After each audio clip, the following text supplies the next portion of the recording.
Génesis capítulo 37.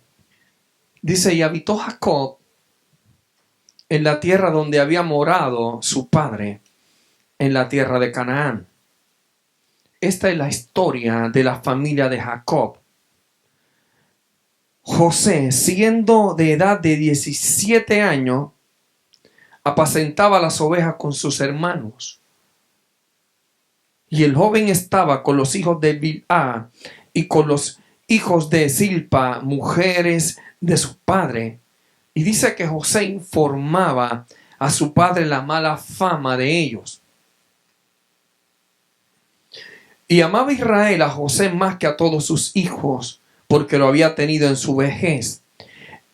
Y le hizo una túnica de diversos colores.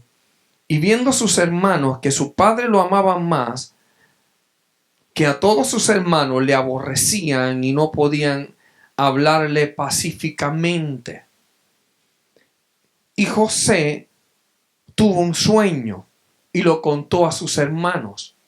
Y ellos llegaron a aborrecerle más. Y él les dijo, oíd ahora este sueño que he soñado.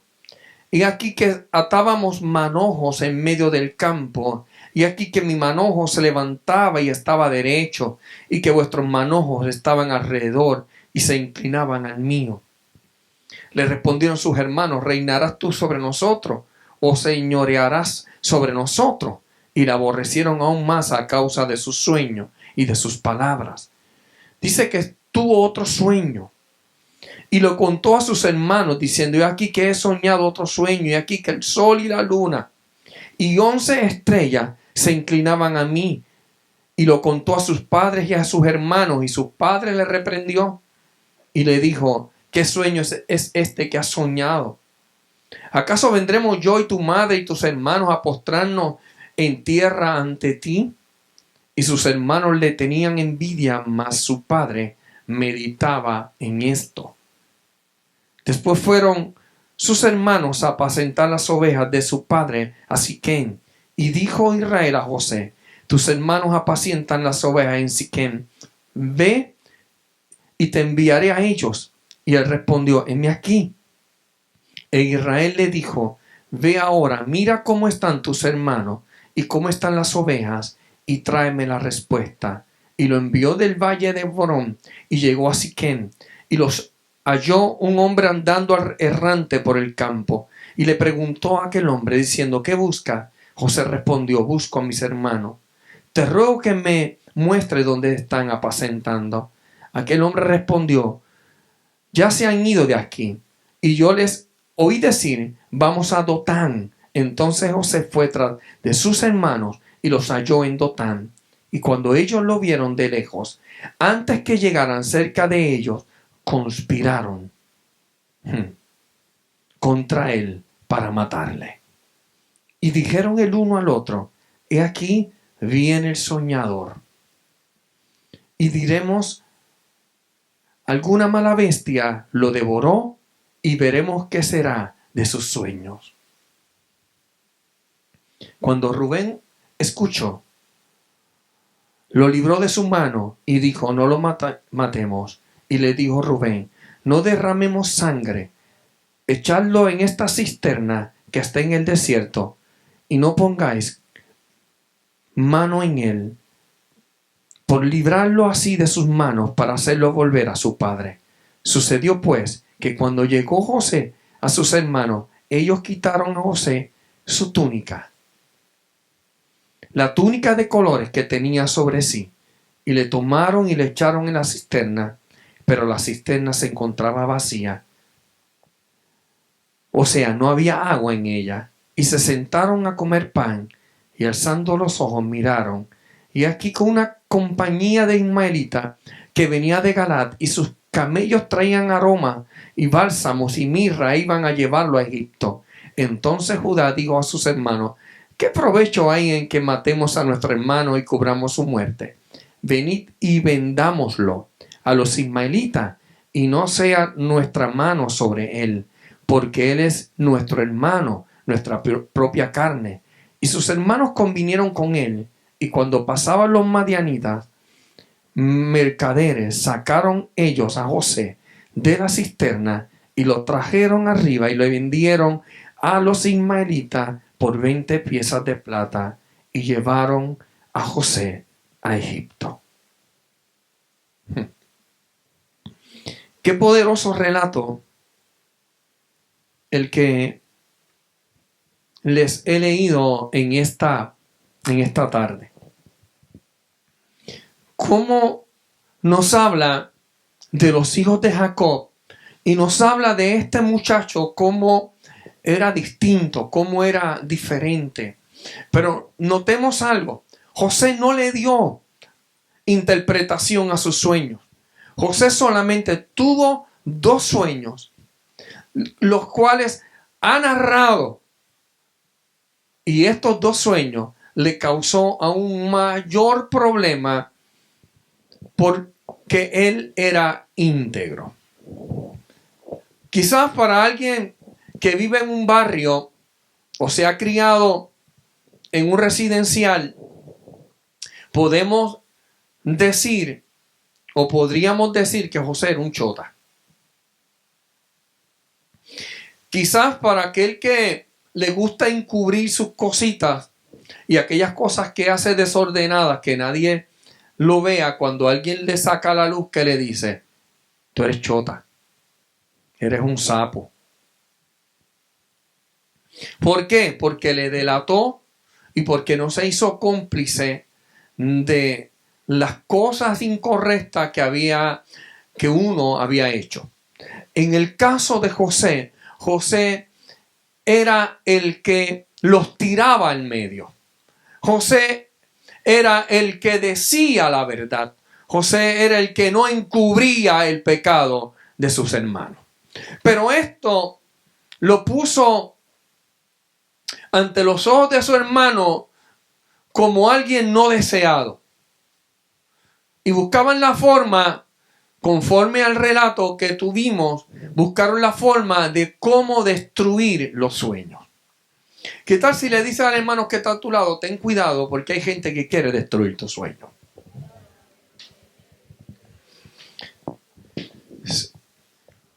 Escuche esto, iglesia. Satanás no está en contra de Edwin Casillas Rivera. Créalo. Satanás está en contra de la palabra que Dios declaró para Edwin Casillas Rivera. Satanás no está en contra sola tuya, sino Satanás está en contra de la palabra que Dios declaró sobre ti. La palabra que Dios declaró sobre ti es un peligro para el reino de las tinieblas. Porque Dios te creó con un propósito poderoso.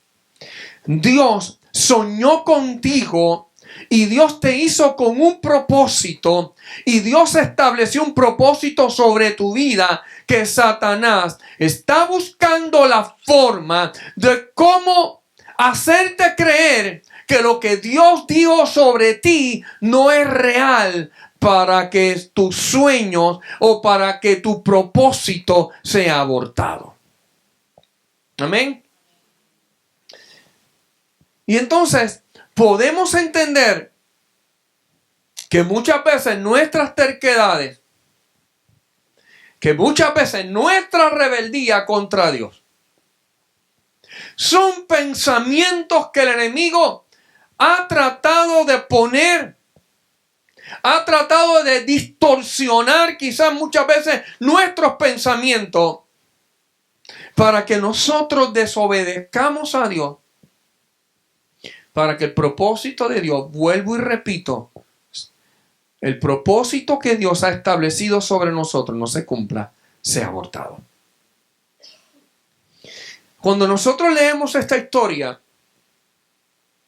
podemos ver de cómo sus hermanos, en vez de ser facilitadores, eran opositores de los sueños que Dios le había dado a José. Ellos querían matarlo. Había un grupo de sus hermanos que quería matarlo. Otros dijeron: no, porque Rubén Y aún Judá dijo, pero ¿por qué vamos a matarlo? Mejor vamos a venderlo. Y lo había metido en una cisterna. Y yo quiero que veamos la cisterna como patrones. Cuando nos encajonan en unos patrones, cuando tratan de encerrarnos en unos patrones para que nosotros no podamos salir de los mismos. Y aquí vemos entonces que José fue llevado a Egipto, y todo aquel que ha visto película, ha leído la historia, sabemos la historia de José. Pero para aquellos que quizá no lo tengan muy claro, sabemos que fue a casa de Potifar, allí como sirviente, y llegó, Dios lo puso en gracia. Dígale que está a tu lado, Dios te va a poner en gracia. Porque Dios te saca de la cisterna. Escuchó, Dios te saca de la cisterna y te lleva a Egipto, pero vas de crecimiento en crecimiento. Y entonces, ahora estaba en casa de Potifar, entra como esclavo, y dentro de los esclavos comienza entonces a ser mayordomo. En otras palabras, ahora está encargado de la casa de Potifar. Todos sabemos que en la historia, la esposa de Potifar ve a José y le agrada a José. Dentro del propósito que Dios tiene para tu vida, Dios te pone en gracia, pero a la par hay gente que quiere destruir tu propósito. Hay gente que quiere dañar tu capacitación.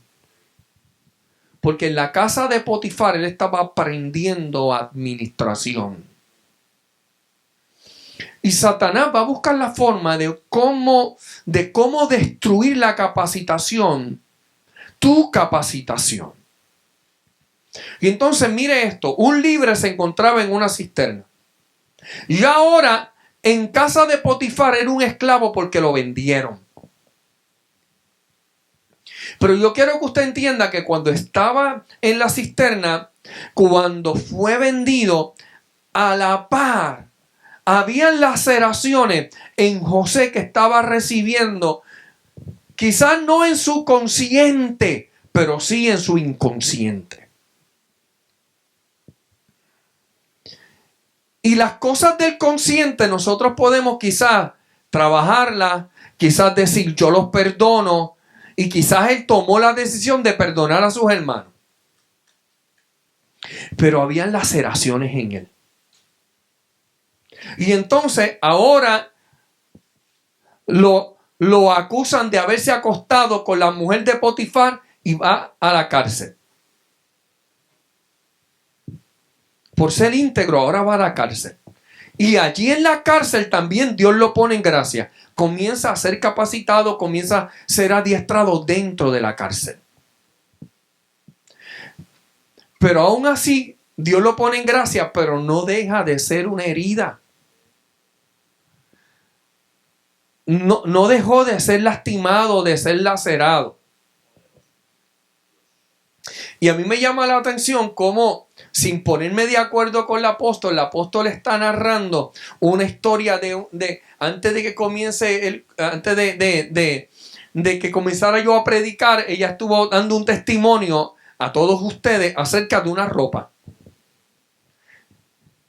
Esa ropa estaba ligada a un recuerdo, a un evento, mejor dicho.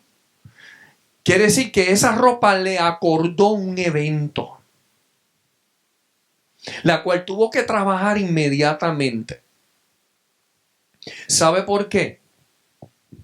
Porque hay ocasiones que nosotros hemos decidido perdonar, pero en nuestro inconsciente todavía hay rasgos de dolor. Y esto no significa que es pecado, no. Esto significa que no podemos obviarlo, que no podemos ignorarlo. Y cuando se refleje hay que trabajarlo. Cuando se refleje el evento, tenemos que trabajarlo. Ahora,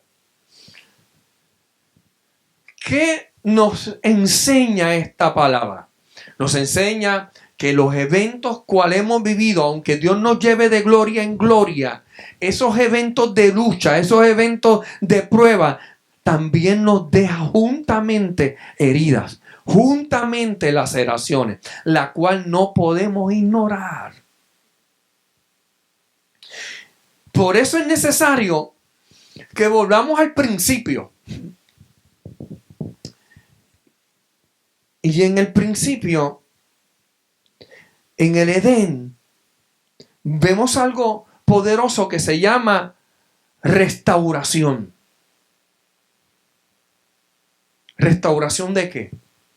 Cuando hubo pecado, inmediatamente Dios establece restauración. ¿Por qué restaurar? Porque el hombre que Dios había creado santo, diga conmigo, santo. Ahora, Dios le forma una mujer y el estado de comodidad del huerto, se convirtió en el mayor peligro para la vida de Adán masculino. Porque cuando estamos en la zona de confort, ese es el lugar más peligroso. José quizás se sentía en una forma, en una manera de confort cuando estaba allí en su familia, porque era el más querido de papá. Porque papá lo hacía sentir diferente. Porque le mandó a fabricar una vestidura diferente. Que marcaba la diferencia en José y sus hermanos. Dice porque lo había tenido en su vejez. Le amaba más. Pero realmente podemos ver también que era el hijo de la mujer que él amaba. Y esto le hacía sentir en cierta forma, lo estaba haciendo sentir a José en una zona de confort. Igual a Adán, en el huerto, libre de pecado. No había pecado, no se conocía el pecado. Había un árbol el cual tenía un fruto, el cual Dios le dijo que de ese fruto no comieran. Pero ellos se encontraban en una zona de confort. Allí estaba la serpiente. Pero la serpiente no fue el problema. El problema fue el descuido. Nuestro problema no es que hay un diablo. Nuestro problema es que nos descuidamos. Que nos acomodamos a la zona de confort. Que nos acomodamos a que todo salga bien. Que nos acomodamos y vamos alejándonos y vamos descuidándonos. Y eso ocurrió en el huerto. Dios había diseñado al hombre, Dios diseñó a la mujer, estaba en una zona de bendición. La palabra Edén significa delicia, estaba en una zona de deleite, en una zona de delicia, pero se fueron acostumbrando a ese deleite y se fueron despreocupando. Y ahí entonces es que le venden un concepto. Le venden el concepto, ella acepta el concepto, come. Entonces, porque ya le cambiaron la visión. Dígale que está a su lado. El problema es cuando cambiamos nuestra visión. Vemos las cosas primero como que no se debe y luego entonces ya encontramos que no es nada malo. Y entonces no se trata de que sea malo o no sea malo. Lo que se trata es, ¿estamos obedeciendo o estamos desobedeciendo? ¿Qué de malo tiene comerse una fruta? Nada. Pero si Dios te dijo que no te la comiera, no te la comas. Para un diabético, ¿qué tiene de malo comerse un dulce? Aparentemente nada, pero sí. Daña tu sistema. Y entonces hay cositas que las tomamos por nada, pero sí nos afectan, sí nos hieren, sí nos dañan. Y entonces, inmediatamente que el hombre también entonces encuentra que esto no es nada malo, se lo come y entonces sus ojos son abiertos y entonces ahora comienzan a verse que están desnudos y toman ellos la decisión de como Dios es supremo. Porque ese es el asunto, que Satanás le vendió el concepto: el día que ustedes coman de este fruto, ustedes no tendrán que darle cuenta a Dios. Satanás trata de vendernos conceptos y nosotros los agarramos. Ya no necesitamos orientarnos con Dios, ya no necesitamos tanta oración, ya no necesitamos brindarle un devocional al Dios del cielo. Ahora podemos tomar decisiones conforme a lo que nosotros creamos que nos conviene. Pero eso trae laceraciones a nuestra vida. Eso trae laceraciones a nuestra mente, a nuestro espíritu, a nuestra alma. Es lacerada, es lastimada por decisiones que tomamos que aparentemente no son nada. Y entonces, en el capítulo 3, verso 15, Dios establece un plan de redención. Y es acerca de la simiente de la mujer. Y entonces ahí está hablando de que iba a venir uno de la simiente de la mujer que iba a destrozarle la cabeza a la serpiente. Y lo único que la serpiente podía hacer era lastimarle su talón. Ahora, Dios diseñó, diga conmigo, Dios diseñó un plan de restauración. Y entonces el Señor lo que quiere en ese plan es sanar a aquellos que no se ven. Y entonces aquí es donde hablamos de sanidad interior. La Biblia nos habla que todo nuestro ser es espíritu, es alma y es cuerpo.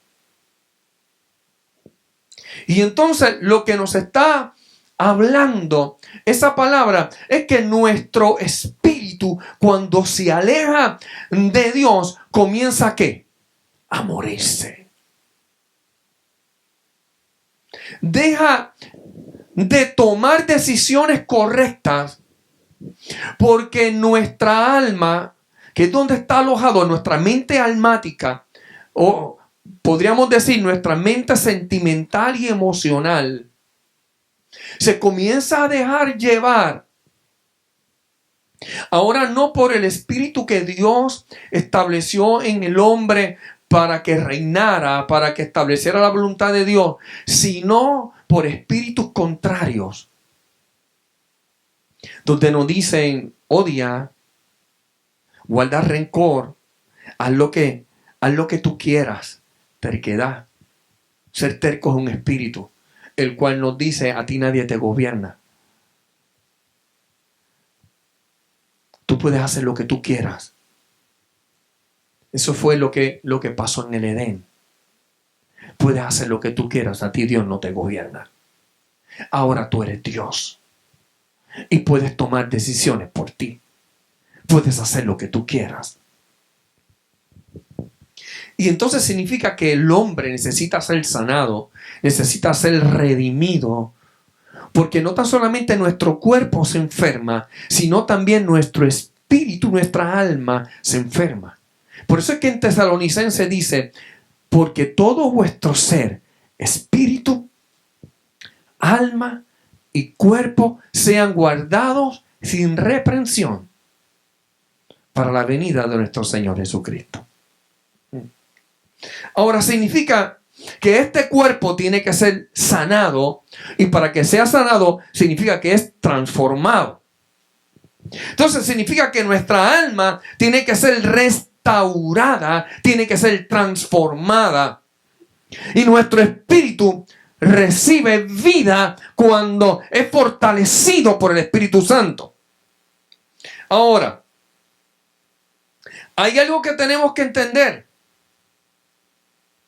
Y es que el proyecto de Dios, diga conmigo, el proyecto de Dios es la restauración nuestra. O sea, cuando, ustedes se acuerdan cuando Jesús se encontraba allí platicando y de momento vinieron a recriminarle porque los discípulos de Jesús estaban comiendo espigas o estaban en el día del reposo y que el Señor, ¿qué fue lo que el Señor Jesús les dijo? Jesús les dijo, mi Padre hasta hoy trabaja. O sea, el proyecto de mi Padre no ha concluido. Mi Padre no descansa hasta que el hombre sea restaurado. Amén. Y por ende la mujer sea restaurada. Ese es el proyecto divino, nuestra restauración. El proyecto de Dios es que tú y yo seamos restaurados. Y cuando hablo de un proyecto, estoy hablando entonces que es un proceso divino. Diga conmigo, es un proceso. Pero es un proceso de Dios. La Biblia nos habla de nuevo nacimiento. En el capítulo 3 del libro de Juan, vemos una historia acerca de un hombre el cual va de noche donde se encontraba Jesús.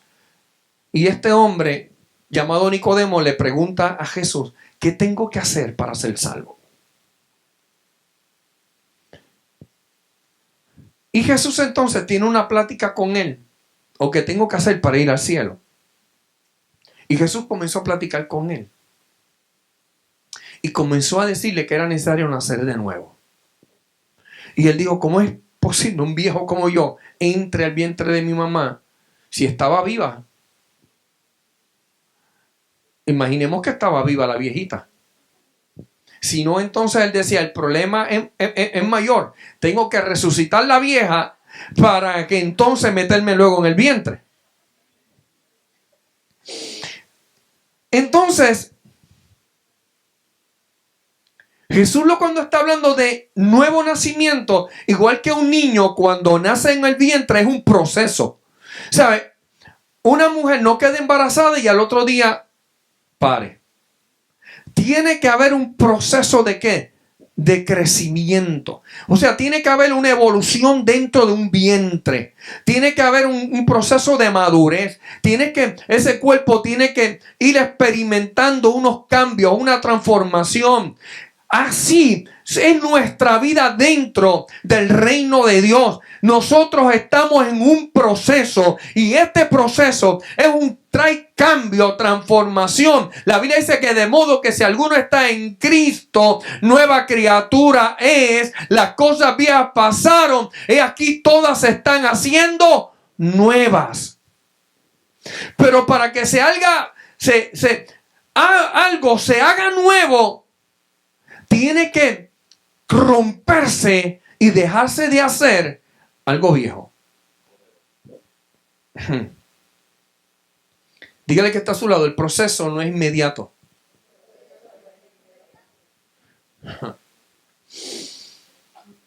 Pues entonces esto significa que el proyecto de Dios es trabajar con nosotros en todo nuestro ser.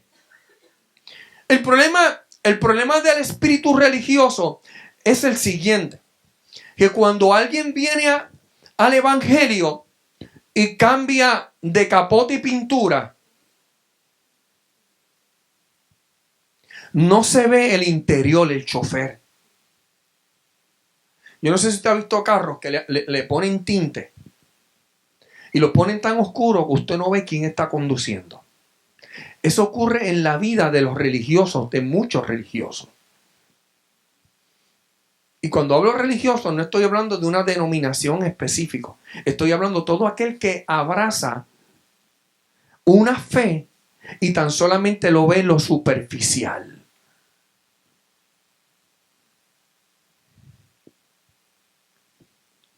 Eso significa que hay gente que solamente proyecta,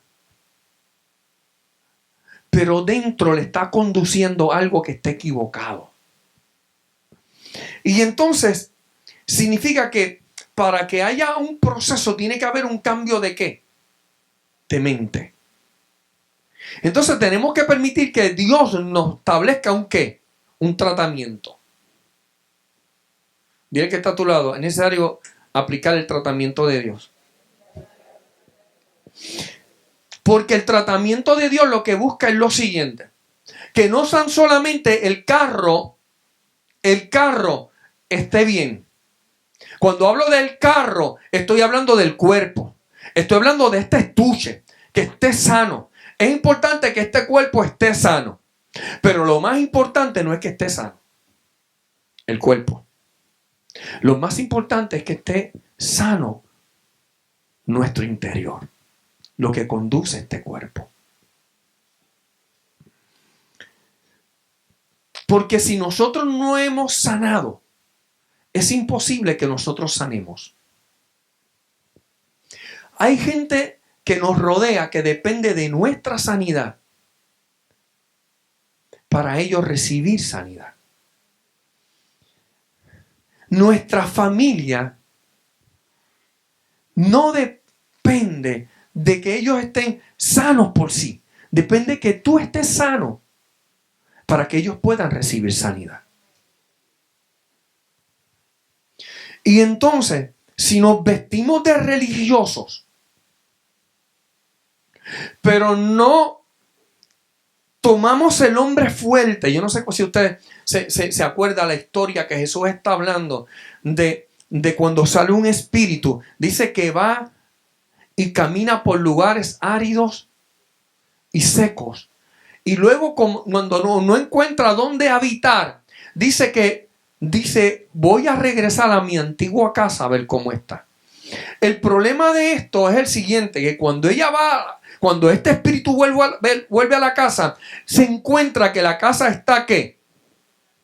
¿Está qué? ¿Desordenada o ordenada? Ordenada y vacía. O sea, encuentra que hubo un cambio, encuentra que hubo una transformación, solamente capote de pintura, pero no habita alguien para dirigirlo. Y entonces, como sabe que en una ocasión le sacaron, ahora va e invita a 7 peores que él. Y habitan en esa casa nuevamente, en ese cuerpo. Entonces, la palabra nos está enseñando de que sí es importante que trabajemos con el cuerpo, apariencia, que sí que es necesario que trabajemos con nuestro cuerpo. Pero hay un refrán que dice que la ropa no hace al monje, pero sí lo distingue. Y entonces significa que aunque quizás yo pueda vestir de una manera que la gente me vea como distinguido, hay que ver que realmente lo que habita dentro de mi mente. ¿Quién gobierna mi mente? Para que entonces en el momento del conflicto, en el momento del dolor, mi cuerpo accione de la forma correcta. Para accionar de la forma correcta, yo he tenido que tomarme el tratamiento divino. Yo he tenido que aplicar a mi vida el tratamiento divino. Diga el que está a su lado, tratamiento divino. Para que se pueda regular en nuestro físico, nuestro cuerpo, nuestros órganos. Nosotros tenemos que tener una dieta balanceada para que nuestros niveles estén correctos.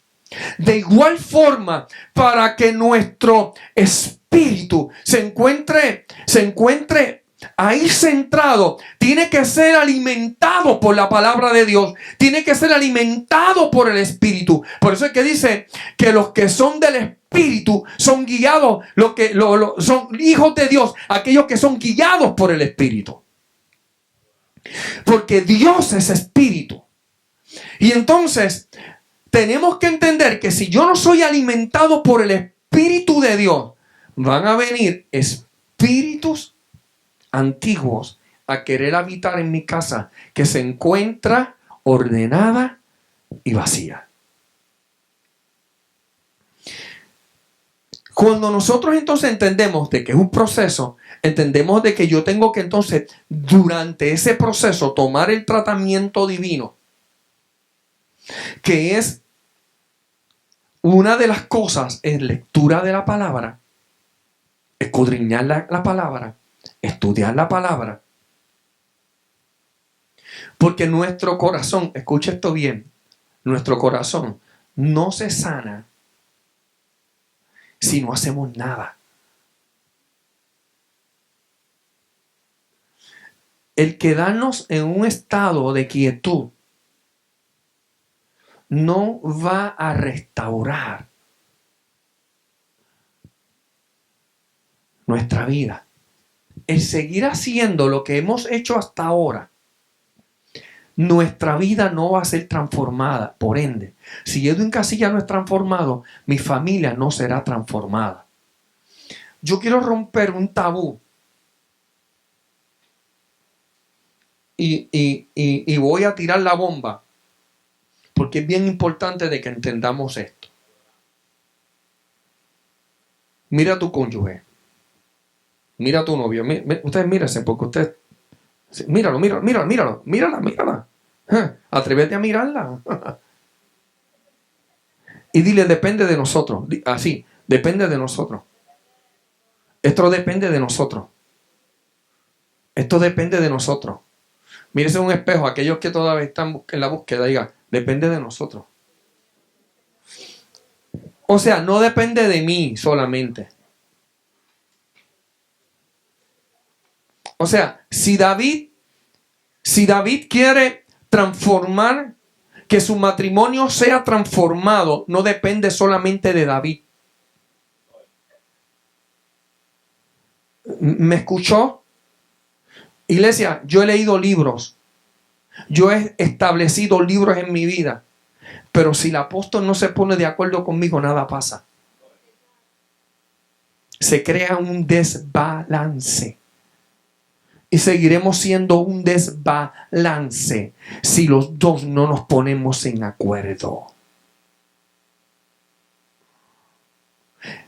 El amar es una decisión. Pero si yo solo decido amar y la otra parte no decide amar, hay un desbalance. Si una parte es terca, se crea desbalance. Ambos, diga conmigo, ambos tienen que tomar responsabilidad y decir, a mí me corresponde hacer mi parte.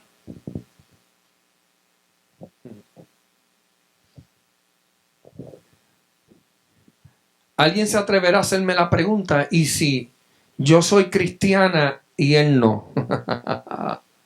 Por eso la Biblia dice que tú lo santificas. Cuando intimas con tu esposo o tu esposa que no está comprometido en el reino, tú lo santificas.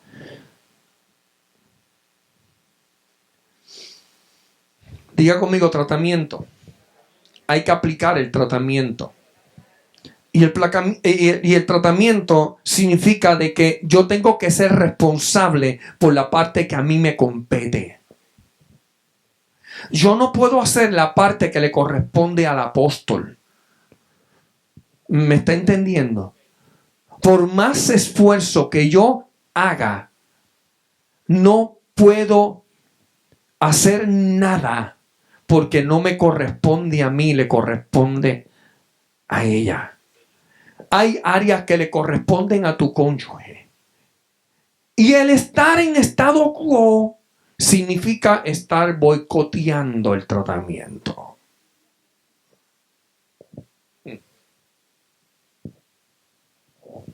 Si no vemos resultados, alguien está boicoteando el tratamiento.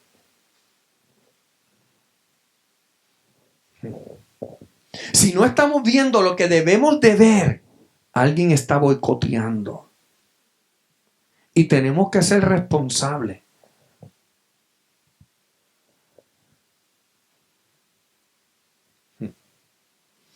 La Biblia nos habla de no negarnos tratamiento.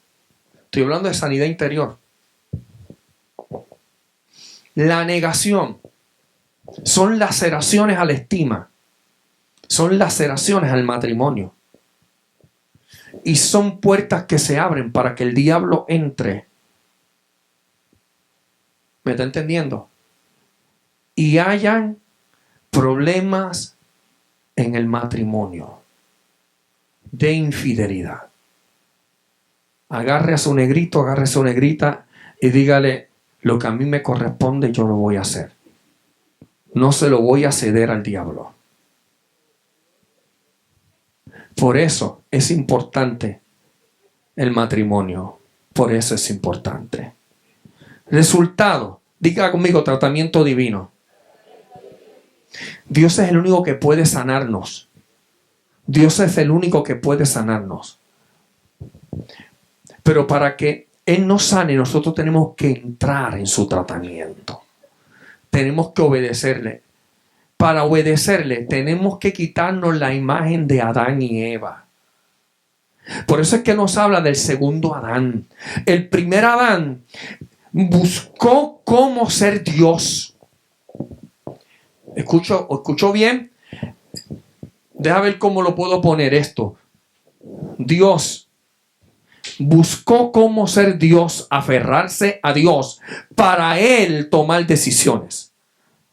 ¿Me capta? Se aferró para tomar decisiones conforme a sus caprichos. El segundo Adán dice que no se aferró a ser Dios, sino que se despojó para someterse al Padre. El primer Adán buscó no someterse. El segundo Adán se sometió al Padre. Pregunto, el tratamiento es de sometimiento. Y para que sea efectivo, tengo que someterme al tratamiento del Padre para que hayan efectos favorables. Porque si yo digo: ok, todo eso está bien, todo eso que tú dices es perfecto, pero yo decido, lo que me estás diciendo es que tú te estás aferrando a ser Dios como se aferró Adán y Eva para no someterse a la voluntad del Padre. Si usted no puede decir un gloria a Dios, diga un ay, ay, ay. Porque si buscamos que se resuelvan problemas en nuestra vida y si queremos ser utilizados por Dios, primero hay que trabajar aquí. Primero hay que trabajar aquí. ¿Sabe por qué? Porque hay un mensaje que el Señor me está trabajando que se titula ¿qué hay en la alforja? ¿Qué tú llevas en la alforja? Ahora, diga conmigo: para que hayan resultados hay que seguir el tratamiento. Entonces, el fin, o sea, el resultado, cuando nosotros nos sometemos al tratamiento, es que nuestra vida es sana. Una vida sana. ¿Sabe lo que representa una vida sana? Que usted no tiene que estar desconfiando. Que de usted no tiene que estar desconfiando porque usted sabe quién usted es. Que cuando usted ve un niño, ese niño está seguro. que cuando está un niño en sus brazos, esa niña y ese niño están seguros.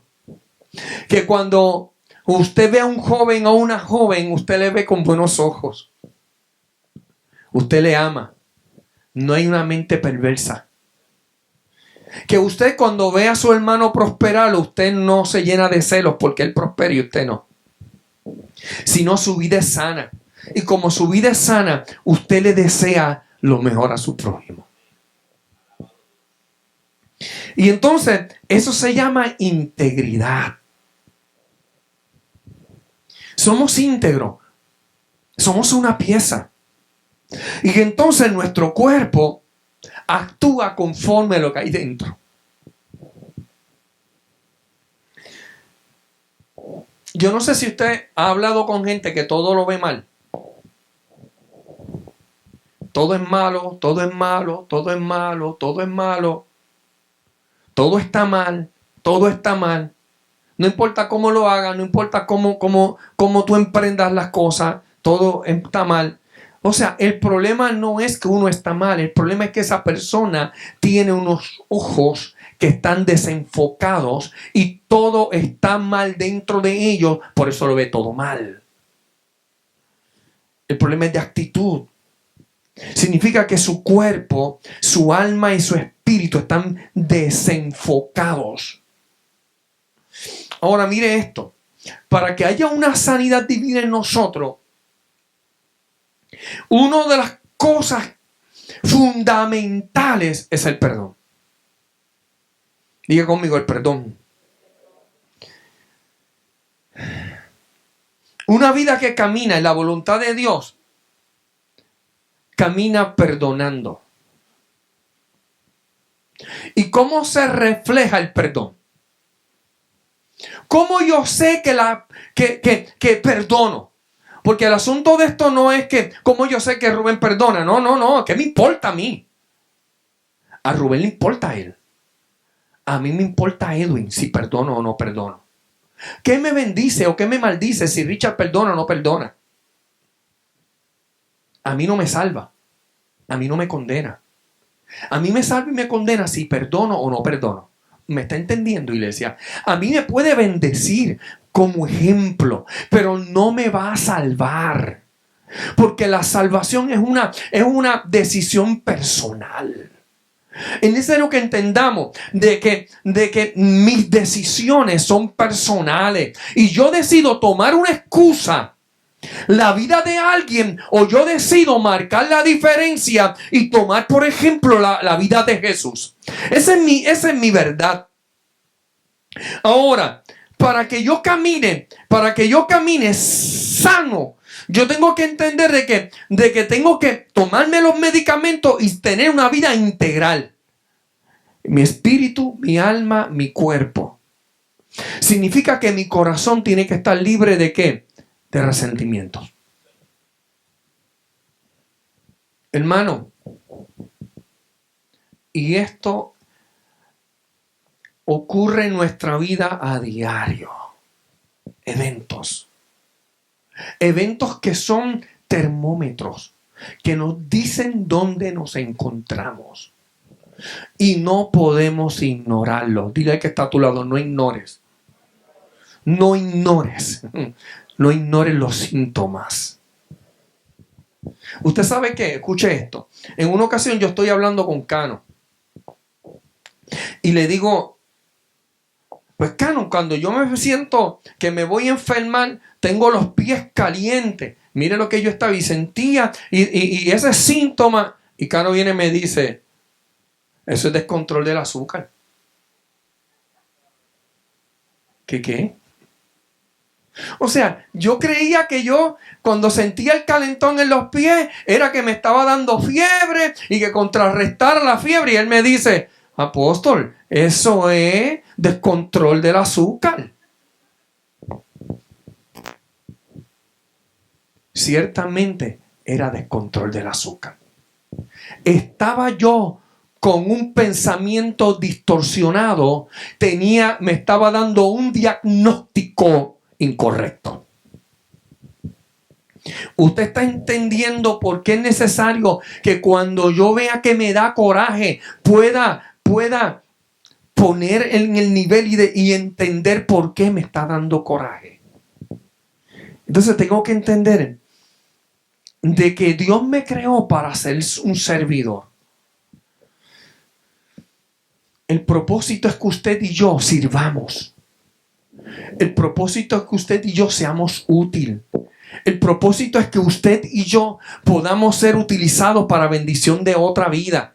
El propósito, Jesús nos lo enseñó, se amarró una toalla y se quitó el manto y comenzó entonces ahora a lavarle los pies a los discípulos. Servicio. ¿Por qué? Porque Él le está demostrando que cuando nosotros estamos sanos, espíritu, alma y cuerpo, nosotros no tenemos problema con ñangotarnos, como dice el jíbaro, tirarnos al suelo y servirle a otro, escuchar a otro, someternos a otro. No hay problema. Él no tuvo problema en someterse a Juan y ser bautizado por Juan. Él no tuvo problema con sentarse allí en los pies y lavarle los pies a sus discípulos. Él no tuvo problema porque él sabía quién él es, un servidor. Jesús dijo: ¿quién quiere ser grande en el cielo? Yo me imagino que todo el mundo levantó las manos y los pies. Yo quiero ser grande. Y esto me trae un cántico muy de bendición a la vida de cada niño. Yo no quiero ser grande.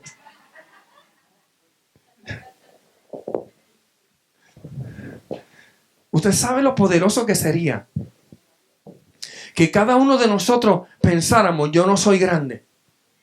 Y que cuando alguien me diga algo, yo no me moleste ni me enfade, sino que diga: me someto a la voluntad del Dios del cielo. Cuando nosotros entendemos esto, que nuestra vida ha sido llamada al servicio, entendemos que tenemos que sanarnos, porque si yo no estoy sano, puedo ser de estorbo a la sanidad de otro. Por querer ignorar las áreas en mi vida, los diagnósticos en mi vida que doy incorrectos. Diagnósticos incorrectos. Lo que me hacen es derribar el fundamento de la sanidad interior.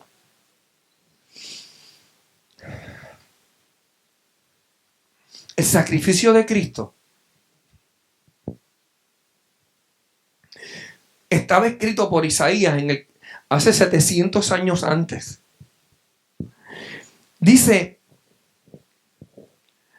en Isaías capítulo 53, versos 4 y 5, dijo: ciertamente llevó Él nuestras enfermedades. Hey, iglesia, Él estaba sirviéndonos. Él estuvo cargando nuestra enfermedad. Él sufrió nuestros dolores. Y dice: y le tuvimos por azotado, por derrotado. Se le tuvo por herido. Se le tuvo por abatido. Diríamos, le tuvimos por bobo y por tonto. Porque siendo Dios, ¿por qué tuvo que cargar cuando habían otros que podían cargar? Él sabía que usted y yo no podíamos y decidió Él cargar por nosotros, aun siendo Dios. Decidió cargar nuestras enfermedades espirituales, las emocionales y las físicas. Decidió ser azotado en su mente, en su intelecto, en su espíritu, en su alma y aún en su cuerpo. Fue azotado por amor a nosotros. Se le tuvo por herido porque aún le dijo: Padre, si fuese posible, pasa de mí esta copa. Pero dijo más: pero que no se haga mi voluntad, sino tu voluntad. Y entonces muchas veces nosotros no nos ponemos a pensar: si Él lo hizo, ¿cuánto más debemos hacerlo nosotros por otros? Jesús sufrió. Diga conmigo, sufrió. No solo para darnos una seguridad de salvación. O sea, Él no sufrió solo por salvarnos, sino que Él sufrió para darnos sanidad interior. Él sufrió para que en todas mis áreas, mi espíritu, mi alma y mi cuerpo pudiese estar irreprensible. Porque por la cuenta de Edwin no puedo. O sea, por mi propia cuenta mi espíritu no puede estar sano. Por mi propia cuenta mi alma no puede estar sanada. Por mi propia cuenta mi cuerpo no puede estar sanado. Porque Dios me creó sano cuando yo nací, cuando Claudina Rivera me pujó y yo salí de su vientre. Yo nací sano. Pero mis decisiones me fueron enfermando. Así es que yo por mí mismo no pude sanarme. Pero Él sí. Por su llaga. Diga conmigo, por su llaga fuimos sanados. Nuestro espíritu, nuestra alma y nuestro cuerpo es sanado por Él. No por nosotros, sino por Él. Entonces podemos entender por qué nuestro tema del ministerio o nuestra misión es la de Lucas, cuando dice: porque el Espíritu del Señor está sobre mí, por cuanto me ha ungido para dar buenas nuevas. Me ha enviado a sanar a los quebrantados de corazón. Me ha enviado a pregonarle libertad a los cautivos. Me ha enviado a darle vista a los que están ciegos. Y me ha enviado a poner en libertad a los que están oprimidos. Diga, esa es nuestra misión. De predicar el año agradable. Pero para eso tenemos que decirle a Dios, primero a nosotros. Por eso es que Dios ha estado trabajando en nuestras áreas y nos ha estado sanando en áreas y nos ha estado cuidando en todos los aspectos. ¿Por qué? Porque Él quiere que cuando otros nos vean como esperanza. Nos vean como el ejemplo a seguir. Por eso está trabajando en nuestras áreas. La palabra de Dios nos señala en el Salmo 107 que nuestro Dios no es un Dios lejano. En el Salmo 107, versos 19 y 20, nos habla de una palabra que es bien poderosa. Dice, pero clamaron a Jehová en angustia. Iglesia, si estás pasando por angustia, lo que nos está diciendo el Señor es: clama a mí. ¿Y sabe lo que dice el verso? Y los libró de sus aflicciones. Envió su palabra y los sanó. La palabra es la que nos sana. Significa que si nosotros nos permanecemos sin leer la palabra, sin estudiar la palabra, nos estamos perdiendo de sanidad en áreas en nuestra vida. Dile que está a tu lado: tómate el tratamiento de la palabra, que va a bendecir tu mente, que va a bendecir tu espíritu, que va a bendecir tu cuerpo. Porque la palabra nos sana y dice, y nos libra de ruinas. Y entonces en el libro de Hebreos, capítulo 4, verso 12, dice, porque la palabra de Dios es ¿qué? Es viva y eficaz. Es viva y eficaz. Dice que es más cortante que espada de dos filos, que penetra hasta partir el alma, el espíritu, la coyuntura, los tuétanos, y discierne los pensamientos y aún las intenciones del corazón. La palabra es eficaz para bendecirnos. Y el Espíritu Santo nos ha ungido. Dile que está a tu lado, te ungió el Espíritu Santo. Cuando Jesús leyó aquel verso, en Lucas dijo, porque el Espíritu de Jehová está sobre mí. El Espíritu del Señor está sobre mí por cuanto me ha ungido. ¿Qué tal si puedes decir eso? El Espíritu de Dios está en mi vida. El Espíritu de Dios está sobre mí, pero también está dentro de mí para libertar a los que se encuentran cautivos. Ahora escuche esto, iglesia. Dios quiere trabajar en lo más profundo de nuestro interior. Dios quiere traer libertad, sanidad, restauración a nuestro corazón, a todo nuestro ser. Porque Dios quiere utilizarte para bendecir a otros. Quiero concluir con esto. En el capítulo 42, verso 7 y verso 9, nos cuentan que ahora José se encuentra en el palacio. Diga conmigo, en el palacio. José había tenido 2 hijos. Y a uno de ellos, le dijo, porque Dios me ha hecho olvidar. Porque Dios me ha hecho olvidar. Él lo declaró por su boca.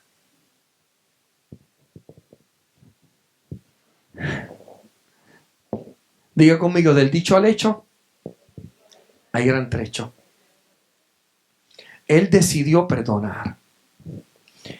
Y cada vez que veía a su hijo, ¿qué veía? A Manasés, ¿qué veía? El perdón. Dios me hizo perdonar. El Señor me hizo olvidar. ¿Olvidar qué? El maltrato.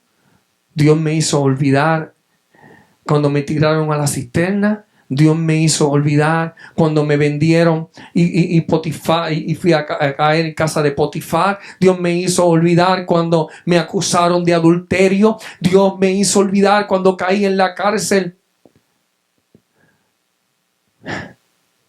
Quiero decirte algo. Que en el verso 42 dice, verso 7, y José reconoció a sus hermanos en cuanto los vio.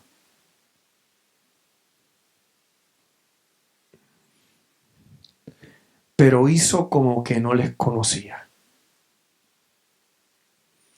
Y hablándoles ásperamente, les dijo, ¿de dónde habéis venido? Y ellos respondieron, de Canaán. Hemos venido para comprar alimento. Y José le dijo, ustedes son espías.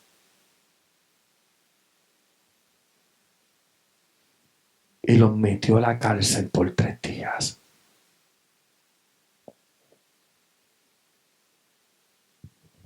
José había tenido el respaldo de Dios. José había visto su vida en crecimiento. Donde quiera Dios lo ponía en gracia. Cuando lo tiraron a la cisterna no tenía agua. Así que no se ahogó ni se mojó porque estaba seca.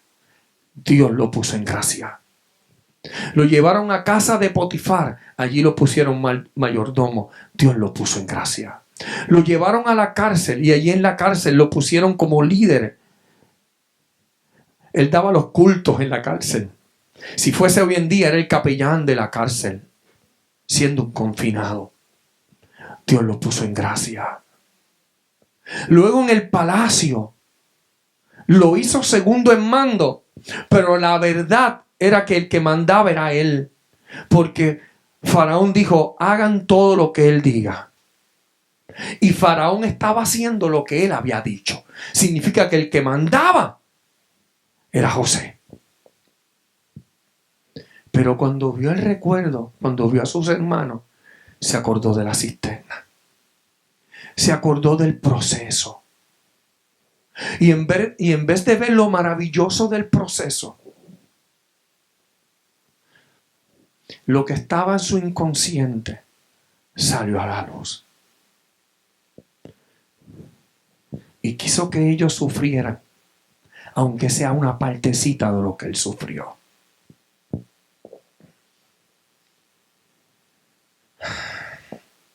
Yo quiero cerrar con esto, porque es importante que entendamos que no podemos hacernos indiferentes. Él se hizo como que no les conocía, pero él sí los conoció.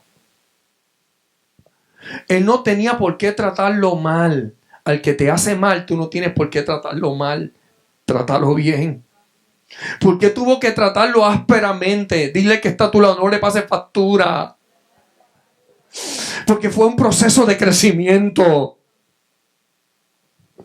Lo tercero que hace es que los acusa de espía cuando sabía que era su hermano.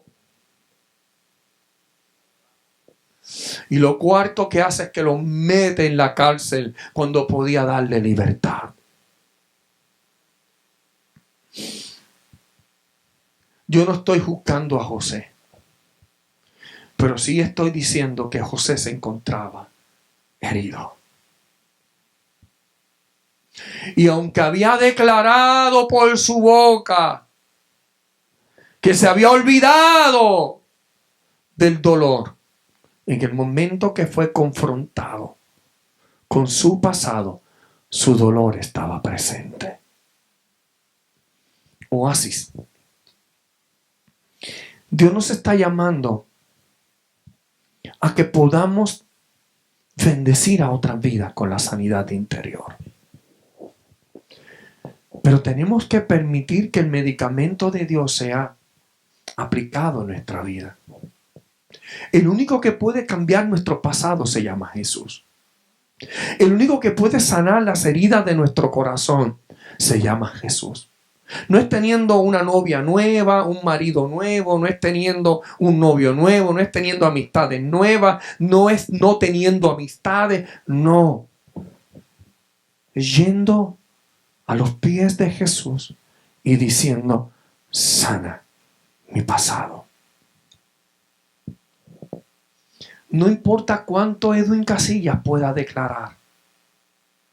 No importa cuántos gritos pueda yo dar. Pero si no permito que Jehová edifique mi vida, en vano estoy trabajando. La realidad es, tenemos que decirle, todo lo puedo en Cristo que me fortaleza. Sí, pero no es quedándonos quietos. Es caminando hacia la restauración de mi vida, porque hay gente que me necesita. Es caminando hacia la restauración, porque hay gente que te necesita. Eres importante. Mi hermano que me estás escuchando, mi hermana que me estás escuchando, eres importante y eres necesaria dentro del reino. Por eso Dios está trabajando en áreas en nuestras vidas. Por eso es que el Señor ha estado dándonos seguimiento en la área emocional. Por eso es que el Señor nos ha estado trayendo, confrontándonos con situaciones para decirnos, mira, quiero sanar esta área. Quiero sanar esta área. No lo escondamos, no lo metamos debajo de tapete. No, vamos a sacarlo y vamos a traerle al Señor y decir, aquí está mi corazón. Para cuando yo vea aquel que me hirió, Señor, yo no le condene, yo no le haga pasar, no le hable ásperamente, sino que pueda bendecirle, porque tú me llevaste a bendición. ¿Sabe lo que me llama la atención? Que luego de José hacer esto, dice que se metió en su palacio, en su habitación, y el grito fue tan y tan fuerte que lo escucharon todos. Yo creo que está señalándonos esto quizás como una gran exageración, pero no. Lo que está diciendo es que su grito fue tan fuerte que todos lo escucharon en el palacio. Estaba pidiendo sanidad.